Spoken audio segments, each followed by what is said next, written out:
ఈ ఆలయంలో కృష్ణుడికి 4 సార్లు నైవేద్యం పెడతారంట. అసలు ఈ గుడి ఎక్కడుంది? ఈ గుడి యొక్క ప్రత్యేకతలు ఏమిటి?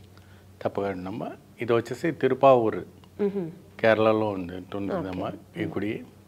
ఈ గుడిలో ప్రాముఖ్యత ఏంటంటే విశేషత అన్ని ఆలయము ఒక ఎత్తు, తిరుపావూరు ఆలయం ఒక ఎత్తు. ఎందుకు అప్పుడినే స్వామివారు 5 నిమిషాలకు 1 నిమిషంలో అర నిమిషం లేట్ అయినా అలసిపోతాడు, క్షీణించిపోతాడు నైవేద్యానికి. ఇక్కడ ఉన్నవంటి ప్రాముఖ్యత అది. ఆ విగ్రహంలో ఆ నీరసతత్వం అనేది కనపడుతూ ఉంటుంది తిరుపావూరులో. ఇది కేరళలో చాలా విశేషంగా ఉంటుంది ఆలయం, చాలా ఫేమస్, చాలా పవర్ఫుల్ టెంపుల్ కూడా. కాబట్టి ఎప్పుడైనా బిఫోర్ 5 minutes బిఫోరే అక్కడ స్వామివారికి నైవేద్యం ఉంటుంది. అరిగి 4 వేలలో స్వామివారికి విశేషంగా చేస్తూ ఉంటారు.